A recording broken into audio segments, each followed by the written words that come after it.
folks. Welcome back to the iHealth channel, iHealth Radio, the NBC Network, the Podcaster channel, the whole shebang here with my new guest today with a show. We're going to talk about, we are in the health world here, and certainly there's always discussions about the pros and cons of what we call vaccines or shots. And this is not a controversial show, but certainly we're going to talk about an experience, and really my guest is going to take us through a journey of how some of the stuff did save a dear life and inspired her to even write a book about this stuff. And now my guest is someone who's been a staff reporter, who has worked for papers, national, regional publications, still writes, for publications. And so a journalist at the core, and now an author of this particular book. And we're going to talk about the book, shortly. So without any further ado, I have with me Roni Robbins. Roni, welcome to the show. Thank you so much for having me here. Well, it is a pleasure and an honor, and certainly, your story is intriguing because, as I opened the discussion today, I kind of mentioned that this is not a controversial show because there had been a lot of controversy and debates about the merits of shots and no shots and vax and no vax, and this is not that kind of show. We're not talking about that bad or good. We're talking about just literally the importance of something that can save somebody's life, and it did. And the story that you actually wrote is really full of this particular concept here. But we'll take it further than that. So before we even get deeper into that, let's talk about Roni. I mean, your background is so impressive. I mean, you've been interviewed, and with the best of the best. You also have been published in a lot of places that are prominent. So let's talk about your journey and the experience just doing the work you do. And then how did you possibly decide to transition into writing a book, for example? So I guess if you go back, I always liked writing. I liked my penmanship. When you got a clean notebook, I would start fresh. And then after a little bit, your notebook would get messed up. But I always took pride in my penmanship. I learned calligraphy. I somehow developed an interest in poetry, and that developed into lyrics I was playing guitar. So I wrote the lyrics to some, I used my poetry to create lyrics to pieces of music. And then I took a journalism class in high school, and the assignment was to write the opening copy for the yearbook. This was senior year, and I did, and they loved it. And I pretty much wrote all the copy in the yearbook in the high school, in our graduation yearbook. So that was my first introduction to journalism, and I got a scholarship to the University of South Carolina. I'm from New York, so you can imagine I checked some boxes there. But I got a scholarship for journalism and had just started that was like, wow, I didn't really understand I was good at this yet. They're already accepting me into journalism, and I worked my way up the school newspaper to be editor of that paper, of the college paper. So things were really progressing, and got out, worked for dailies for a while, worked for weeklies for a while. And then while I was working for one publication, more of a specialty publication, which I've gotten into, including healthcare more recently, my mom gave me cassette tapes that my grandfather had left the family. And I initially just wrote a column about leaving your memories behind as a legacy to your progeny, and giving memories a voice.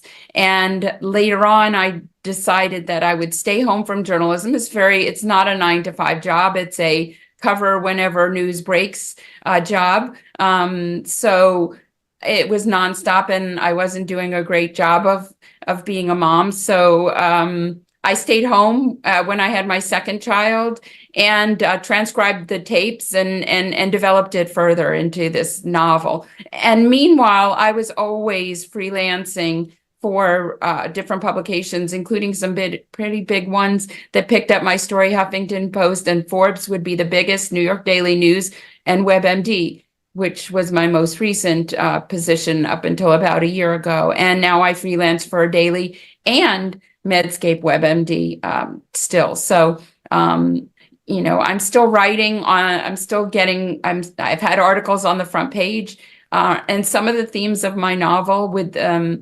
tuberculosis is a big theme, and healthcare challenges I actually am working on a story that I just handed in. Well, I worked on it today and I handed it in. That'll be on that subject. I don't want to give too much away, but it's still in the news today, very much so. So everything has come full circle for me. A lot of the themes of the novel have to do with my life and the journey that I've been on, both as a writer and also as a person who's a member of a Jewish family and the culture behind that. Well, Ryan, thank you. First of all, there's quite a bit there, and I'm going to go first. Yeah. To just the concept of journalism. I mean, it's big. I mean, journalism right now, it's like, I mean, everything is journalism around us. I mean, think about it now. I mean, even social media is part of that big, concept now, right? It's not the exact traditional way, but I'm saying, like, there's news everywhere. There's information everywhere. Correct. There are people who actually write these things, and it takes a lot of skills. And you discovered that gift, I guess, a long time ago in when you went into the early days of high school, and you managed to go through that process. Now, I know it's not an easy world either. I mean, to make it and to really land a good spots and good articles and good places where you can place those articles and things like that. It's not that simple, and there's a lot of competition, I would say. I mean, it's a very competitive word, and it is what it is, right? But you've done it, But then I love the concept how you wrote different articles for different things, but certainly you started focusing on the health concept of it. Now, I do actually dabble a little bit with WebMD and some of these. I get a lot of articles, of the stuff that I kind of read through because again, we try to bring in some stuff. Originally, when I even started, my social media was all about articles that are published and blogs and things like that. So that's how we kind of filled in some of the blanks between the shows and things like that. And it was just like, and so it was also a learning thing for me. But there's a lot of stuff that comes when it comes to healthcare. Obviously, I mean, that's talking about it's everybody, right? There's no one in the world that cannot possibly talk about healthcare, and it affects everyone. And you mentioned something very interesting because tuberculosis is actually almost like a standard process in even in the workplace, right? You go to a job these days, you got to get, a test for it, right? Most of especially if you work in the healthcare, that's a guaranteed test you're going to get.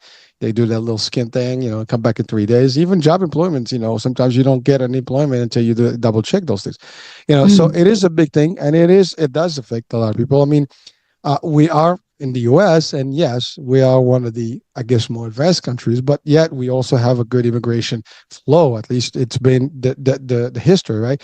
And tuberculosis is something that's always been, linked, I would say, to immigrants in parts of the world that may have lesser of a healthcare system. At least that's how it's presented or, looked at.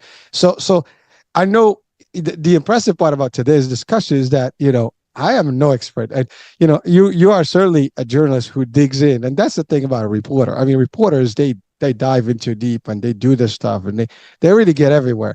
I mean, and they get the scope. I mean, really, that's what it is. You get the 911, the 411, the 311, all those digits. You get them because you want to make sure that you deliver, the story, you deliver the truth, the news, the whole line, right? And you do it now. I know that there is a story why you picked TB specifically, and I think that's why I alluded earlier about the story about how you got literally. I guess you had the vision or the feeling that you wanted to do this as a legacy, and it does touch on your, I guess, grandfather, right? Yes. Yeah. Yes. So those tapes that you had, those things, were kind of like your source of information, and you Correct. took that into the history piece of it and your lineage, your history as a person, as a family, as a culture, and you brought it to light to today. But it is affecting, and I'm pretty sure there's going to be a lot of similarities. So let's talk about that whole journey and how you kind of put it together, and also what did you find about this particular illness in a way, and guide us through the protocols and the myths if there are any, and so on and so forth. So I know you can deep dive with me, and I know you wrote an article, and so we're not going to go into the details of the article, but certainly your research over time, and we can talk about different topics that you also covered in WebMD and what you do now in terms of freelancing. That's a lot. It was WebMD, then it was Medscape. Medscape is more of the professional arm, so doctors, and I cover medical students and residents. But back to your question, tuberculosis. So my grandfather was a clinical trial patient for streptomycin, and that was that was the beginning of what is used today to treat. It paved the way for drugs that are now used to treat tuberculosis, is what I learned today and within the past couple of days. But it was the basis of it, and he was in on the ground level of that. So think about the when COVID was when we were dealing with COVID, which is very similar to tuberculosis. And in fact, a lot of the resources that had been used in the past for tuberculosis were repurposed for COVID. And so we might have thought that TB was not even around anymore, but it just was in the background, but it's come back. It is the largest killer, infectious disease killer. Now that we don't have COVID, it has taken its place back as the largest worldwide killer, global killer of people, from infectious diseases, largest infectious disease killer. So my grandfather was in on the ground level of that, and he was told he was terminal at 26, but he lived till 86, obviously, because I'm part of the picture.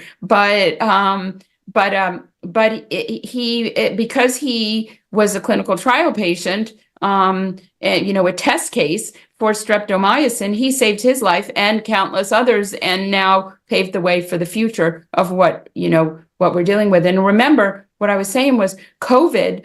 We were so excited to get those vaccines and any kind of treatments that there were out there for that when this was going on. So imagine what the same thing was going on back then. Immigrants were coming to America. He came in the 1920s, and when he was in his 20s, and soon after he arrived here, he got TB, and he had to be separated from his family. So my grandma was raising the children and keeping them separate, because that's still what you have to do. Same as we did. You have to stay sequestered from anyone, so that you don't spread it to them. It's very contagious. It can be. We've come a long way since then, though, but you still have to be,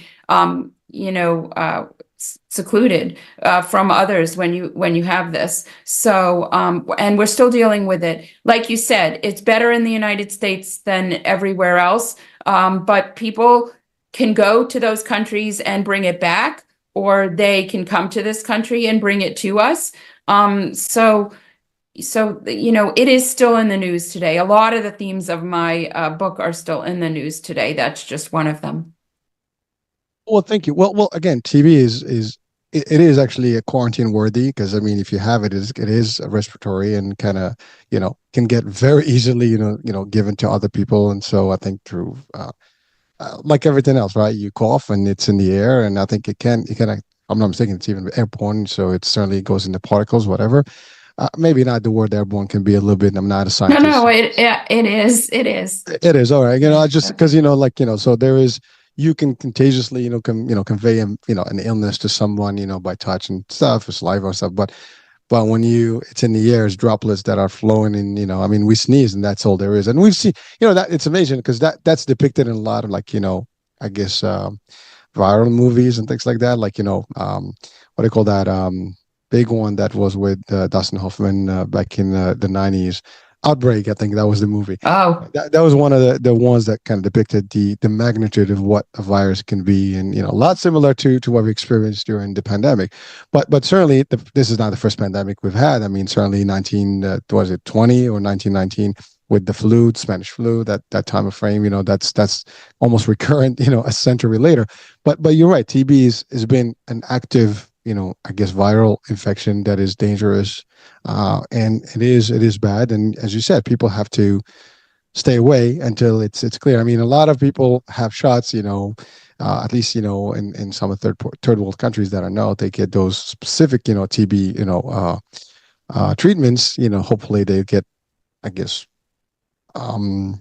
safe in a way. I mean, you know what it does? It's Yes. really, it kind of protects you. So but it's still in you. That's the thing. Like, even when you test for it, and if it shows that you have positive for it, that means you have to just take measures and things like that, because it may be dormant, but it can be in somebody's body, alive, ready at the first, potential, opportunity, it can come up. So it is dangerous and it's risky business. But now I love the concept that you said that your grandfather was 26 and he lived to be 86, yet he was terminal at that time. And, again, we're almost, that's like 60 plus 60 years later.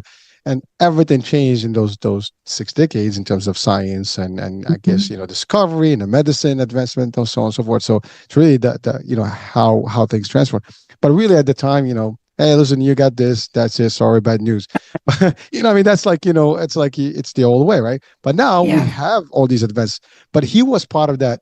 I was cutting edge, I guess, at the time, or at least the beginning of discovery and treatment and testing. Now, trials is something that is very common in all parts. I've had multiple interviews with experts, and again, drug trials and treatment trials are very common. And you mentioned we referred to the pandemic. They had the same thing during the pandemic, where we had a few trials that are done. I mean, they have different phases, and the largest trial is actually when it goes to the public. But really, there's different levels.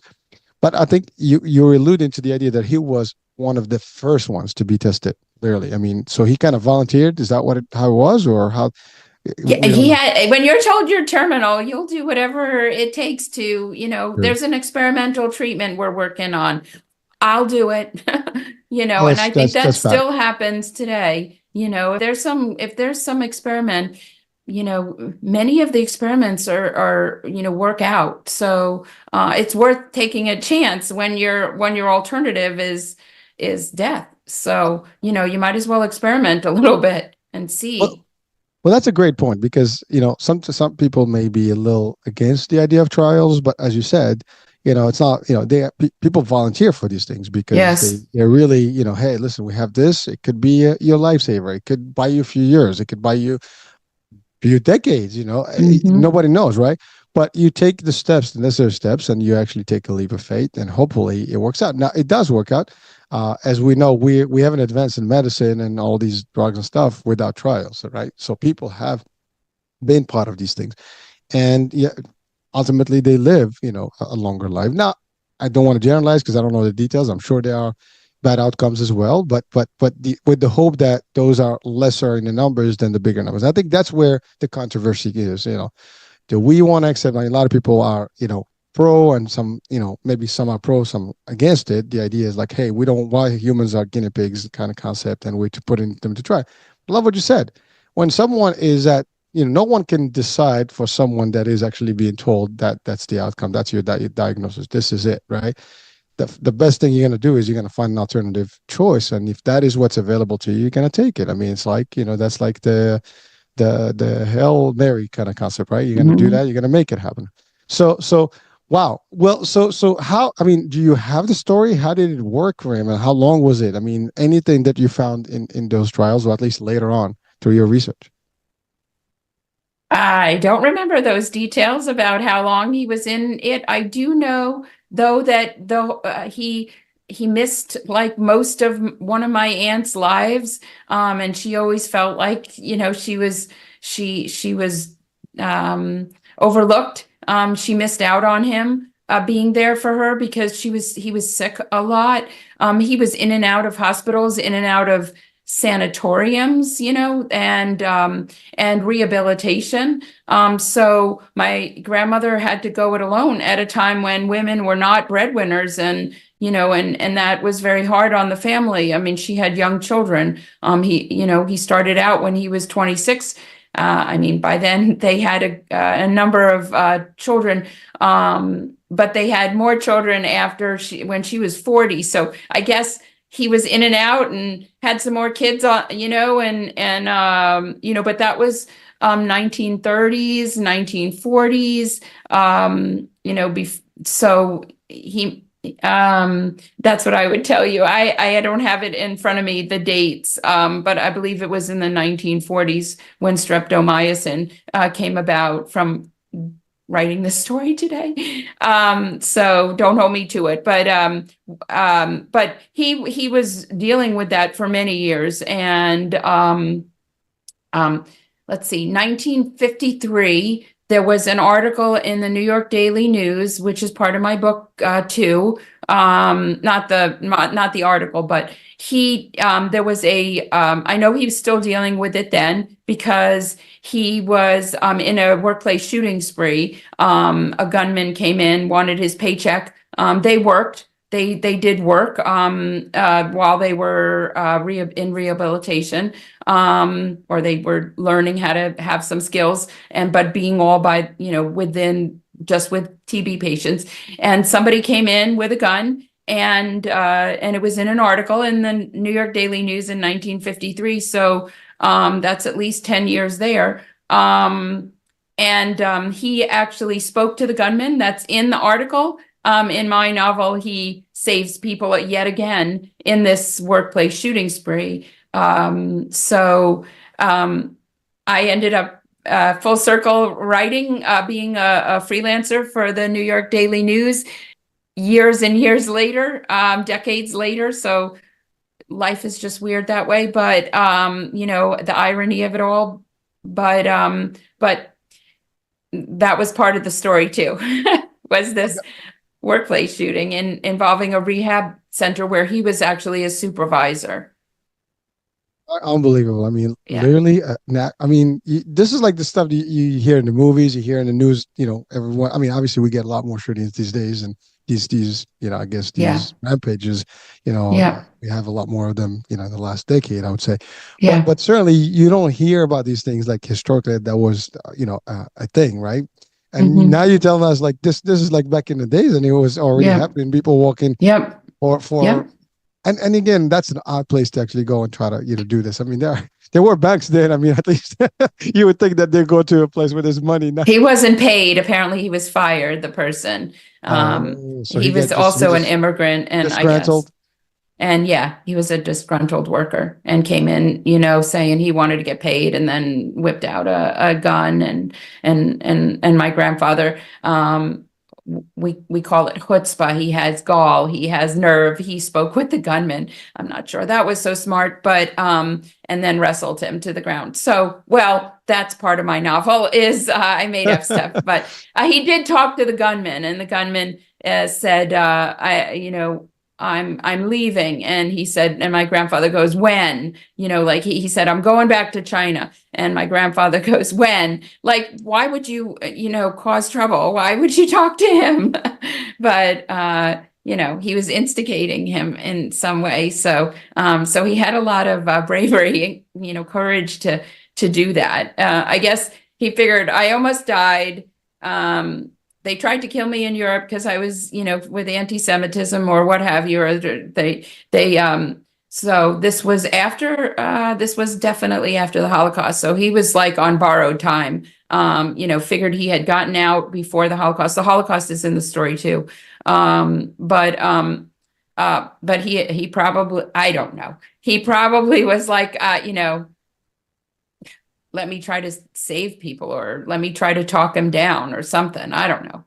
Well, I can see that. I mean, someone who was, told that they were terminal, and they've been under oppression, and they see, the bad things. I mean, there's a situation where, let me see what I can do. And I guess, it was brave enough to stand to him. And I'm sure things, I don't know the end of the story, what happened to the guy, but it sounds like he was able to kind of change his mind, on this. And, at the end of the day, things, life was saved. And so there's nothing wrong with that picture. I mean, it sounds simple now as we talk about it, but I'm sure it was not an easy, time for him and or his coworkers at the time. But that actually something happens regularly. Sometimes you hear these things in the news that someone just walks in with a gun and tries, especially at work. I mean, we've heard about these scenarios that joke. I mean, there's the shootings where these people do mass shootings, and that's another story. But there's a lot of stories about people that go into a workplace because of an argument, and I mean, every now and then you hear one of those in some newspaper or on TV as well. So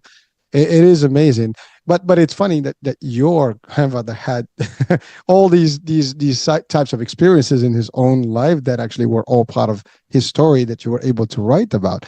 Not everybody can claim that. I mean, that's like how many of these things you could possibly have in a story. But you've had quite a bit of good stuff there, good gold, I would say, as your book has the word gold in there. But really, it's good stuff in there. So now, was that the reason you wrote the book, or as just to honor his legacy, or was there a purpose to message that to the world? What was the reason, if you don't mind me asking? So there's actually the first spark of why I chose to write this book was because my grandparents died on the same day, a year apart from each other. And so one went, and then the other one went on the anniversary of her death. And during that time, he was creating these tapes. I just thought there was a story there, I thought that people would find that romantic as I found it, that they actually were the same exact age when they died, because somebody just pointed out to me. So it just adds to it. But she was a year older, so he died a year later. So they were actually same age and a year apart. And in Judaism, the year anniversary of somebody's death is marked in a symbolic way, in a big way. So that was I thought that just they went through so much together, and that they died on the same day, so they have the same anniversary of their death. And there were a lot of things like that. There were so many, like I said, there was the shooting, there was the streptomycin, being a clinical trial patient, experimental drug for that. There was the Holocaust. He lost most of his family. He had like 11 siblings, and most of them died in the Holocaust. He got out before the Holocaust. But what's that like to hear about all your whole family dying when you are here and you didn't do enough, or should have been there, whatever, should have taken them with you. So there was that. There was a trolley accident. There was some other mystery that happened involving the Holocaust. So it's a love story. It's a family story. It's Jewish culture, family life. The message would be just, this is just somebody's grandfather. Like, who cares? And basically, like you said, like, most people don't have that. Maybe they do, but nobody leaves it for somebody. Nobody records their life history so that others can learn from it. But they went through a lot back then. And I think our generation, no, we went through the pandemic. I get it. We had some hardship too, but I think most people have it really good compared to those who came here and struggled and had the Great Depression and had wars and had TB. So it just shows what you can go through. They financially, they were on one income, 5 children, and he was sick, and that wasn't even expected at the time. They were simple people. They were tailors, and she was a seamstress. They were on welfare. So, they went through a lot together. Well, I mean, again, you're sharing the story, and as you said, not everybody does keep those logs for the next generation to take over, right? That's like, I think, well, you have an advantage. You're a journalist, you're a writer, so you can see a story when you can literally, you have a tuition, a success for stories, right? That's something that is unique about journalists, and they can see it in the air. I mean, we can be in the same environment. I would think nothing of it, and you would be like, "Oh, here's a story right here, right?" And I mean, it's a fact, right? It's That's real. That makes you different, right? I mean, everybody's got an expertise. That's what a journalist's expertise is to see it, to come up with a story from thin air. I mean, there's elements, and you make it work, right? But this is more than just elements. You had a whole, historic, piece that is related. I mean, the concept of even just the two of them dying in the same day and having the same anniversary of that, it's kind of I mean, you don't hear a lot of that stuff. I mean, maybe there are cases just like that, but how many are documented, right? And it just for it all to line up in a way where you could actually put it in a book and create more to it. That's an impressive piece. But now going, I want to go back to the experimental drugs. So they were part of it. Now that became, as you said, I guess the first advancement in TB treatment. Now, just curiosity, is it still part of a treatment today? Or I mean, I don't know if you found out more about that or. Well, you'll have to look up my story when it comes out in the next That's it. couple of Okay, days good. to All read it. right. So you're giving Atlanta us a little bit Journal of assessment. Constitution, but I it's not it is it's combined. I think it's advanced from there. I think it was an injection, and they decided that you had to do it too often, and they wanted something more efficient and than an injection every day. So no, I mean, medicine has come a long way since then. So whatever, it worked. I mean, I think 86 it was either 86 or 87 is a nice long life. My dad lived till that long. I think that's a nice long life to be, to spend time with your family all those years. And when I knew them, he was the healthy one and she was the one who was struggling. So, and she went first, only by a year, but she went first. So yes, medicine has come a long way since then. And but it was the forerunner of what we use today to treat the largest infectious disease killer in the world. So so he was part of history in that way. And that's probably the biggest part of history that he was. I mean, that's where he's just one of how many went through that, but he's the one that whose granddaughter wrote about him.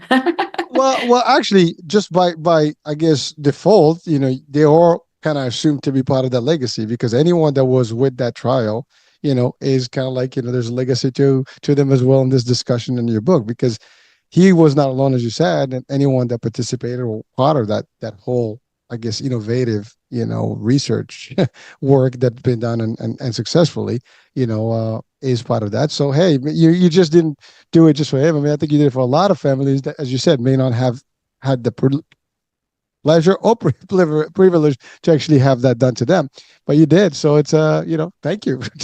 On behalf of all those guys, whoever they are, they might watch the show, they might read the book, they'll be like, hey, listen, my grandfather was there too. They'll be like, all right, write your own book. I don't know if you actually got any testimonies. Did you find out anyone potentially that was in that time that had any linkage to this?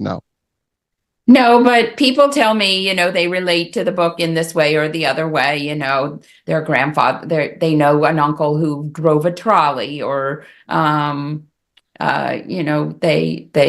don't hear as much about the TB part, but I have heard of many that have grandparents or people that they know that died on the same day. So I thought I was unique. I didn't know when I started that it's not that common. But you hear about coincidences. I mean, I'm the third Roni Robbins in my family. Many of my family members are born on the 5th. 3 of my 4 family members are on the 5th. There's commonality everywhere. I go all the way to the South and meet somebody who's from Long Island. I mean, it just, life works out that way. No, I haven't heard from that. I have heard from other people who, who find some other thing that resonates with them. A lot of the Jewish culture resonates with people, whether they're Jewish or not. They said their family is very similar and they had similar discussions. And here's a fact, right?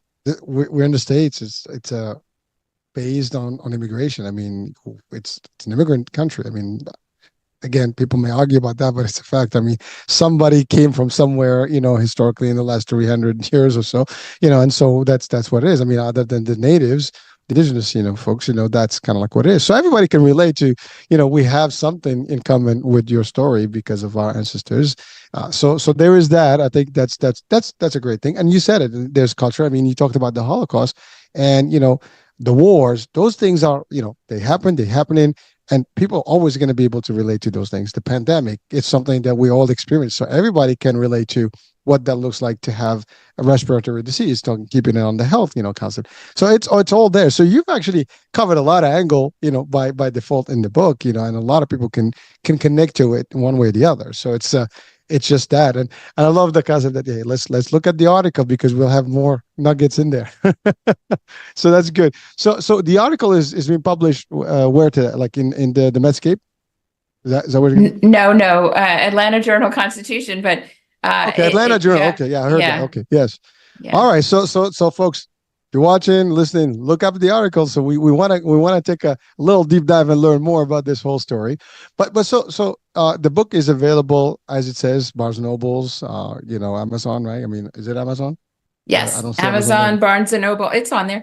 Barnes Oh and yeah, that's Noble, right. Stop. Walmart, Goodreads, Target, not the Books A Million, on my website also, which is listed there. So yeah, it's available everywhere. And I'm all over social media too, so people can see when I post my stories.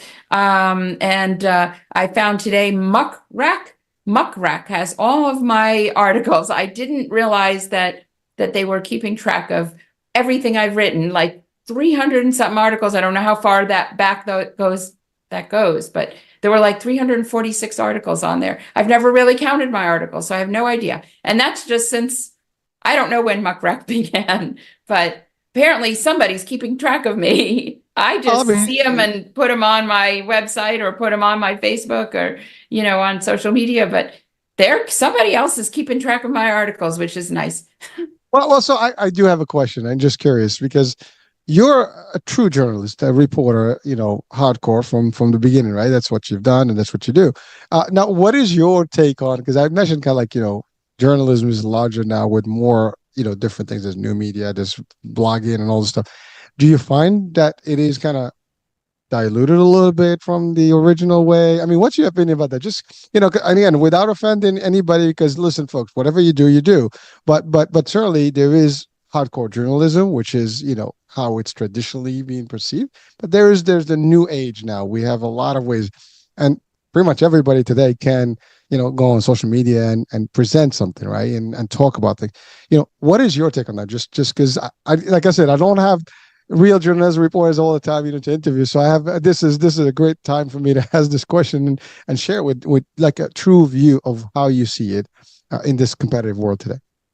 So everyone wants to be a writer. And I will also go back to something you said, and you said it's easier for me to write a novel. Maybe, but not really. Everyone can write a novel. Everyone can post anything out there. The question is, how much research did you put into it? Were you trained as a journalist to do that? If you were, then you understand that you've got to back up things and get others to corroborate your stories. You need sources. You can't just go by what one person says. There's biases, there's misinformation. So there's a lot out there, but you really got to be selective and know. I mean, I think media is lumped into one big group, media. But there are different segments of it, and then there are different biases. But I really feel like that there are also journalists that are trained journalists that are putting out news that you can depend on, that is reliable, that is backed up by other sources, that is researched. So without the bias, because we're told and we're trained not to be biased. Now, whether that slips through, it should not. It's got to be, you got to walk the line. I have very strong ethics about this, so I can't tell you where to go for your news. You can certainly go for your news to somebody who agrees exactly what you want, that will say what exactly you want to hear, that has your side of the story represented. Or you can go to a daily newspaper, which is supposed to be unbiased. if I'm considered a hardcore journalist, which I think I am, then there's high ethics to be maintained. And this is why my book is fiction, because since I made up stuff and played and twisted the facts, I could have labeled it like literary nonfiction or biography, which it does get labeled as a lot. But I made up stuff, and I didn't feel like I should say it was nonfiction, because I twisted the facts a bit. So that's why I labeled it fiction. And I got to deal with that. I got to live with that I labeled it that. And it might have done better if it was considered nonfiction. It's got a lot based on nonfiction, but since I made up stuff and twisted the facts and changed the names, I didn't feel comfortable as a hardcore journalist. Again, that's the book. That's a novel, right? As you said, that's different. But when you write the articles in real news and real information, that's different. That's research. And by the way, you're right. I mean, there's a lot of biases, in opinions for everything, and there's a little bit of everybody out there, and you can pick up whatever you want, and you can get a lot of this positive, negative, your opinion, the opposite opinion. We see it on TV, we see it in articles, we see it in radio, we see it in podcasts, we see it everywhere. I mean, it's just the way it is. And so there's local news, there's worldwide news, there's all kind of news, out there that you can also watch. Everybody's got this, and you're right. So if the ethics are missing, that's a problem. By the way, ethics is core for everybody. I mean, I don't care what you do out there. If you have no ethics and you're not really ethical in how you present and you get the resources and stuff the right way, you must potentially mislead. You may mislead people and opinion. Now, there's debates about that. Some people can say, well, there are people that purposely do that because they want, people to sway one way or the other. Now, again, it is a subject, but that's the one thing I've always said is that everybody can hear whatever they want, read whatever they want, but it's up to them to really seek the truth and do the research. Because, I mean, I read one article, I read multiple articles. I mean, even when we in the healthcare space, right? You and I, we had a brief discussion.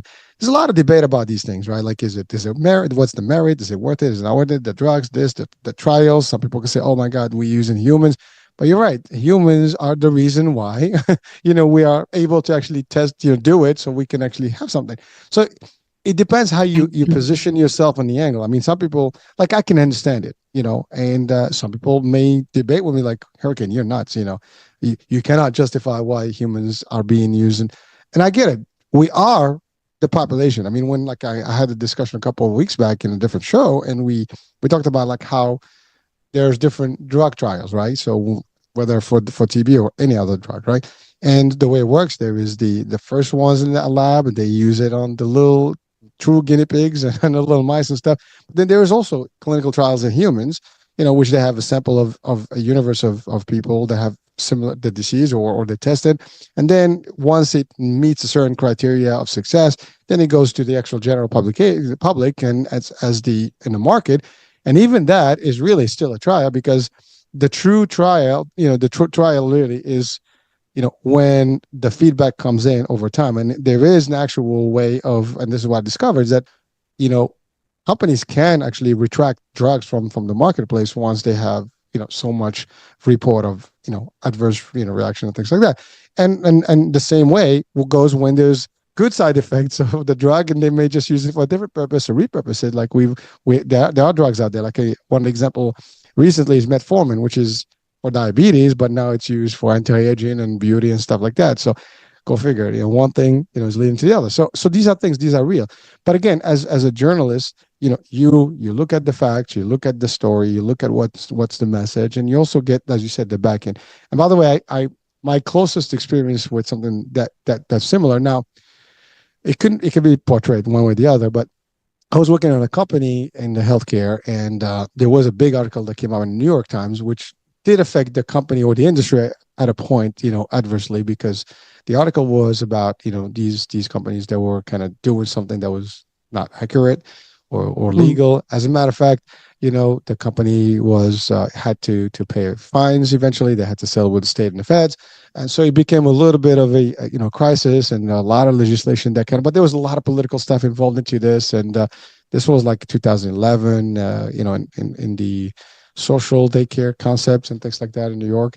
You're in New York. You're from New York, so you know how these things are. But so the article was about that, and so it kind of created a whole stuff. But it was really, to bring to the public this. And had it not gone to that level, maybe the government would not have done what they had to do, and maybe address some of the laws, and tighten up a little bit, how things will be in that particular industry. So it does, and we see that in pharma. We can see it in a lot of different areas where an article comes out, and then now we have changes in legislation, changes in the local, the whatever government agency that runs these areas. They'll have to tighten up their buttons a little better, and get scrutinized, processes, so things get better for our consumers. So yes, I mean, there is that. I mean, but someone say, well, your article, caused a lot of hardship, but someone could say your article caused a lot of, good, because now, people are not going to get hurt through the process, right? So, I mean, there's different things. Again, it's all about the purpose, and that's a different thing, but that's something that it's part of the job, right? You do what you do, and people. Well, we're watchdogs, and we're I love it. also recorders of history, So there's a lot of power in the job. We don't get huge amount of money for it, and it's a lot of hard work and a lot of hours of not getting that much pay. Well, it is a tough job, and and again, it's a tough job, but it's a very important job. And someone's got to do it. As to why the media gets attacked too, and we're the cause of all evil, to some people, which is a little scary. But if it wasn't for us, we might not have known everything that's going on in the world, or make sure that people are held accountable when they do the wrong things, or companies. Well, but I like that. I mean, you use the word watchdog. I mean, somebody's got to watch, and listen, I do have a press badge too, and trust me, when you walk with your badge into a place, they become a little bit better, than if you didn't have it. I've tried that in some areas where, oh, okay, so they I don't know how, but there is a fear of like, oh my God, you're gonna cause problem for me. But you can always sense that, like, if they're not 100%, they get a little nervous. I don't know why, but I think there is, as you said, there's some power to that, because you can really bring problems to them, and or be a good thing. I mean, listen, you can put a great article about a place like, hey, this is one of the best locations, blah, blah, blah, blah, which we see that in influence today. Or you can just destroy the place by just making a bad article about anybody, which, by the way, I'm not saying just throw in stuff because of whatever, your personal opinion. But if it's backed with facts and it's a real thing, you see something that's wrong and you actually report on it, that can cause problems. So sometimes people get a little bit accountable when they feel that they're in face of someone that actually has the ears of the public, very easily accessible. And so therefore they're going to be a lot more, I guess, cautious, or at least they'll be more respectful to this. It shouldn't be that way. Unfortunately, we should all be doing the right thing by default. But again, ethics should be across the board. I mean, if you go through any licensing, procedure, or like, state license type of, concept, ethics is part of the courses, period. I mean, I've been in real estate, I've been in the insurance space, and we have, continuing education all the time. And one of the courses that comes back, or at least the chapters that are always there, is ethics. So ethics are big, and, sometimes those are the things that kind of get missed in the process of industries or businesses and so on and so forth. And someone comes in and, hey, watch out. We're watching you. We got our eyes on you. Makes a big difference. Now in that same tone, with your work with WebMD and Medscape, and all the, like, the healthcare pieces, like the article stuff, anything that you want to share with us on that world? I mean, because that's a pretty big word. I mean, you guys do the work to track the good, the bad, the ugly. I mean, sometimes, I get a lot of information through the CDC. I mean, I'm on the press releases, the WHO, I mean, the Department of Health. So I get all those press releases, early, what do you call it? Access, I guess, like when they come out, they release them. And before embargo, they're on embargo or something. Okay. Yeah. I don't, well, they're embargoed. You have to hold on to it until the embargo releases, and then you can put it out there or not. Yeah. I don't know what you're talking about. I don't know if that's what you meant. Yeah, Okay. well, so I Press have like release. access to press releases, like so you as a media company, and basically they share with you the new stuff, whatever they want the world to that is okay to share. So you basically get them, Mhm. and then you can talk about freely or share. But so it's amazing that you have the access. Now it's curated or not, I don't know. They're gonna tell you what they want to tell you. I mean, that's just what it is. But certainly you can dig in more to either corroborate the story or find a glitch in the story, whatever. I mean, that's you can go that way too. I mean, if you feel it, I mean, I'm not, it's like Lois Lane, right? That's her work, right? She goes after the things, right? She went crazy. I mean, again, I'm talking about fiction, but it's iconic, right? But so that's the concept. It works. But I have actually a real Lois. You are real, not fiction. You do this work, so it's a big deal, right? Roni Robbins, Lois Lane. I guess that Yeah, works. listen. Yeah. Well, listen, I mean, I'm sure that that's someone that in your life, I mean, Superman and Lois Lane is an old story, right? I don't know, maybe there's something that actually that got you the motivation, early on to push towards that job. But I mean, she did show in those movies, how, you got to be like a literally, uh, a true watchdog and look at things and investigate and do stuff. I mean, even the newer It's version very of serious. it is serious. I mean, and you got to dig in, and you got to, sometimes it's risky too. I mean, you never know where it's like there's a snake somewhere that can bite you. There's all kind of risks that come with it, but it takes bravery to do the work and really know what you're doing. And certainly, you've been doing it long enough that you know all those tricks and you make it work. All right. So again, my question was just about the articles and things like in healthcare. Um, Anything like for people that want to, like, what are the sources? I mean, the right sources, are they, I guess they give information that may be in particular, because there's a lot of, I guess, potential skeptics sometimes that come along with when we talks about articles. So people are like, oh, this is WebMD, maybe they want us to hear this, or I mean, and I'm not going controversial, but you have these things.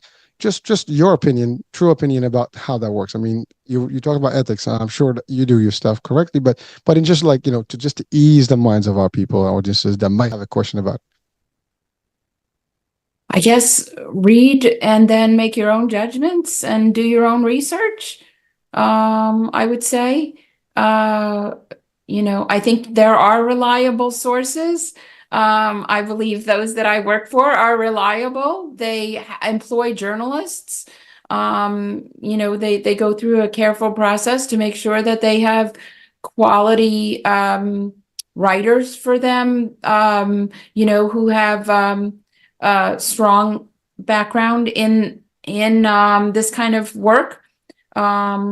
So, we are spending the time on our end, making sure that these articles are accurate, that we back them up, that we cite sources for it. It's not coming from me, and it's not coming from a press release without some other people confirming that information. So in anything you read, I think that you have to know by reading them often enough, a different source, that they are reliable. I think we know which ones are. The ones that have been around a long time and that haven't been known for their biases.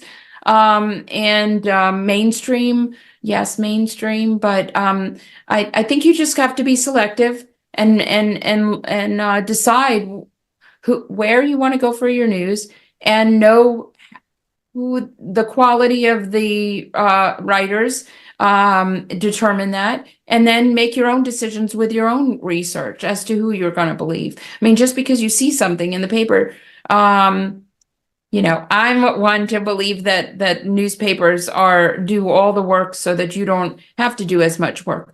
But I still think you should go to your doctor and see what your doctor advises on different things. And a lot of my sources will say that you should still, if you see these kind of issues, go to your doctor. Because I write wellness pieces you have to remember that I write wellness pieces for the Atlanta Journal-Constitution, and I write medical students and residents story. I write about medical students and residents for Medscape.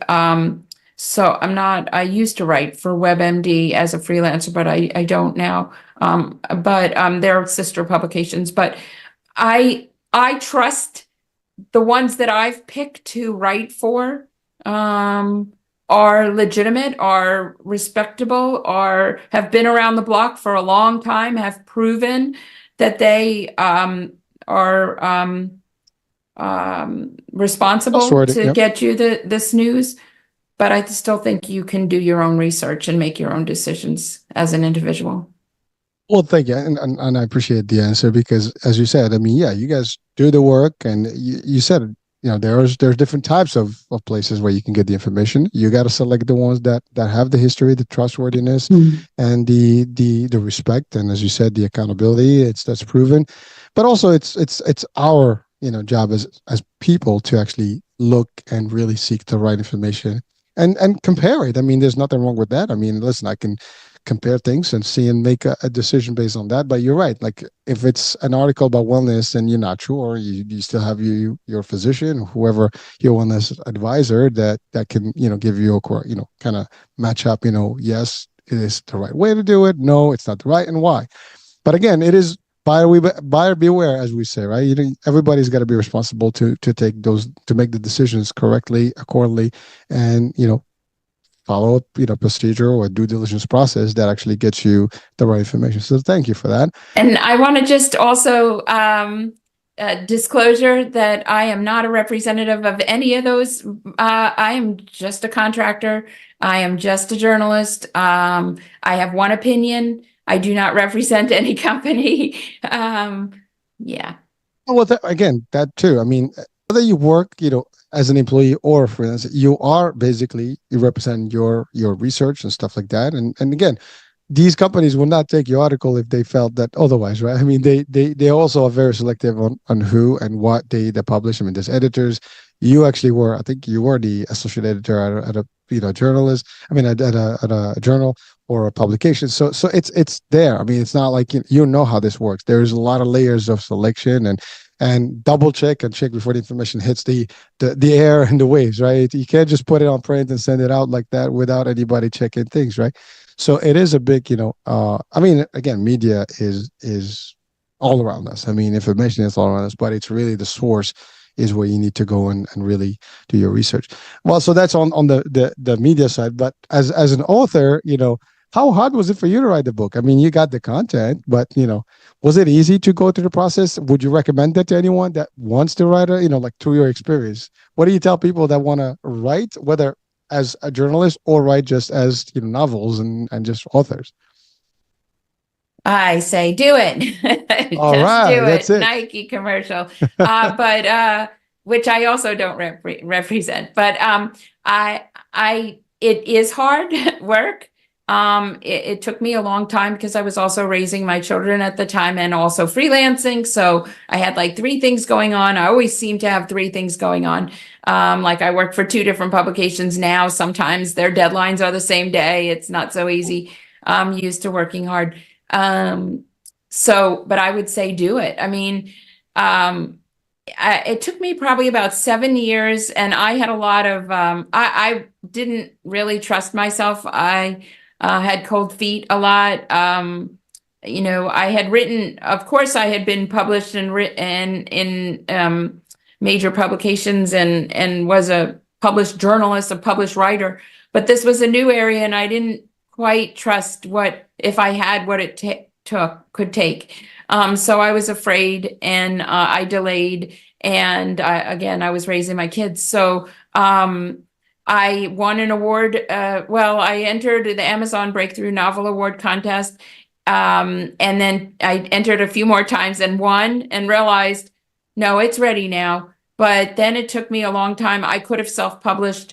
I was told a lot that nobody wants to read another immigrant story. And a lot of the authors, including best-selling authors of my publisher, Amsterdam Publishers, they were also told nobody wants to read another immigrant story. And yet, tell it to the best sellers out there, and everyone is eating up immigrant stories right now. So, and have been for quite a while. So, but that was what I was told at the time. So I had a hard time getting a professional publisher. And once I got after so many years, I got the professional publisher. I worked with her for 2 years, and we had a legal dispute, and I had to find another one. So it took me some 20 years from start to finish to get it to where it was published professionally. And it's won 6 awards since then, and or 5 awards since then. And it's in the Holocaust Museum in Washington, D.C. Has been written about in the Jerusalem Post and the Washington Jewish Week and some others. And I was in a big book festival here with people like Nikki Haley and Andrew Young and a number of big names authors to others.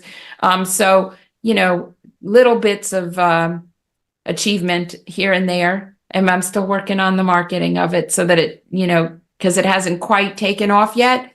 The goal is to get more hands of gold in golden hands, but in more golden hands. But no, not easy. Not easy for a journalist. Yes, I'm a good writer. I'll admit that I'm a good writer. So it's little stories within, but I was afraid. It was a new area, and it was my first time, and I wasn't I have confidence issues. So I think that might have held me back a little bit. So a little easier as a journalist to write a good story. Writing a good story does not guarantee anything. Well, thank you. At least for the audiences, there's a few things that they can take, right? First of all, you want to write a book, go for it. Don't let anybody tell you otherwise. Is it easy? No. Expect that it's going to take some time. Depends on what you have, in your plate at that time. It could take a year. It could take 5. It could take 10. From start to finish. It doesn't matter. But just to pursue it, and when you get there, it's going to happen. So for those of you that are watching or listening, it is a path. If that's what you want, it's an ambition. You make it work. And I think there's a lot of experts out there that say, as part of your bucket list, you write a book in life. Again, that may be something that is becoming or will become, whether you're a writer or not. As you said, it could be a bio, could be a fiction, could be anything. But the idea is you could write something that you can leave behind in this world, and it's going to give something to read. And as what you said about sometimes people tell you, oh, there's enough stories about immigrants, but immigrant stories typically come with ambition, resilience, trials and revolutions, and like really success stories and things like that. So they are inspirational and motivational stories, and those would always be needed no matter what, right? And they vary from different backgrounds, different types of elements, and the stories change. They also are great for movies and documentaries and things like that. And that's the other part, and you see a lot of these, books that translate into a movie that is, really like very inspirational, motivational. Sometimes it could be a business, could be other things, could be just the fiction part of it, but it's done. So bottom line, folks, if you want to write a book, you go for it. That's it. As you said, just do it. And again, credits to Nike. We don't work with them. We're not endorsing them, but that's their line. But that's a line that we use every day. I mean, if you tell someone a motivation, or inspiration, quote, you just kind of like, you end it with like, hey, listen, only way to do it, just do it. Make it happen, right? Yeah, just make it happen, right? Well, so that's so there is. So that's great. Thank you for that advice. And well, first of all, we're about the end of the show here, but is there anything you want to kind of give our audiences as your partner gift and wisdom? Some words of advice. Don't let obstacles get in the way, and know you can achieve your goals. It might take a long time, but just stick to your guns, I would say, and never give up. And know that those who went before us had it a lot tougher than we did. If you read my book, you'll come out saying, "Oh, wow, they did all that. Why am I whining about my life and this and that?" So, true. Yeah, I mean, they paved the way to make it easier for us, which I think we have it. We're pretty privileged. I know I am, living in America and with all the freedoms that we have here. Yeah, we had the pandemic. They had it much worse. And just everybody's story is important. Somebody might say, this was just your grandfather, who cares? But everyone has something in their life that they can point to where they are super special and did something amazing. And we just got to preserve those kind of stories, especially with the former generation, the older generation. It would be nice if we recorded more of their histories, because I bet you they have a lot to share. Also, I'm writing my dad's book now. I'm writing a story about my dad, so hopefully that'll come out. Mighty Arm is the working title. He was a blacksmith. He died about a year ago. So when I get time, I'm trying to work on that. It's an unusual trait. Another male figure in my life that's an inspiration for what he did with his life, and what a different path he went on. And yeah, so all I can tell you is, hopefully you'll buy my book, pass it on to others, and let me know what you think about it, and find some relevance in your own life to your own ancestors. Maybe dig up their stories, and you don't have to write a book, but maybe appreciate what happened to pave the way for you to have a better life. I can just thank you, by the way, for that advice. And I love what you said. Never give up. Don't give up. Do it. Make it happen. Right. But also, I love what you said about the idea that, yes, there are individuals in your life, but they can be really a motivation for someone to dig in and find out about their families, their roots, their ancestors, and their grandparents, and what their journey looked like. And even, as you said, even if you don't write a book, we can all sometimes be happy about what our achievements, from our grandfathers and grandparents and even parents, right? And maybe there is a lineage in your family that you're watching and listening right now that has historic position that you didn't even have. I mean, a lot of people do these ancestry.com and all the stuff to find their heritage and their lineage and their DNA stuff, but you never know. They could be just as close as your grandparents, things that you might not have known about. Why not? And maybe it gives you the opportunity to be proud of who they were and what they achieved. And there's nothing wrong with that. As a matter of fact, we should be proud of our parents and grandparents. I mean, in general, we're here because they managed to get us here somehow, right? So we should be thankful for that. Now, some people may have issues with their families, and we're not touching on that part of it. Your relationship is one thing, but in general, it doesn't matter. Even if it was a bad experience, maybe there's something to reflect there too, like maybe to learn from it. I mean, we learn from good and bad experiences, right? And we hope that it's all good. But you know what? There's got to be something that's that, or at least, get motivated to write a book, just period. And it could be pure fiction, nothing to do with your ancestors or your grandparents.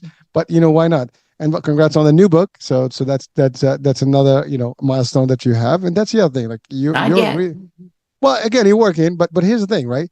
This is the thing. You're sharing that not only you've done these things, but you also are working on things. And we can take that to the bank as, folks, we don't have to settle. We don't have to stop. You keep doing. And when you finish the first one, whatever that is, that's milestone one, you go for the next one and you keep going. And that's how we proceed in life. So, and the more we do of that, the more we have achievements and successes. And it doesn't have to be awards. It doesn't be anything. It could be just the fact that you feel that you've done something that is, again, worthwhile in your life and a legacy.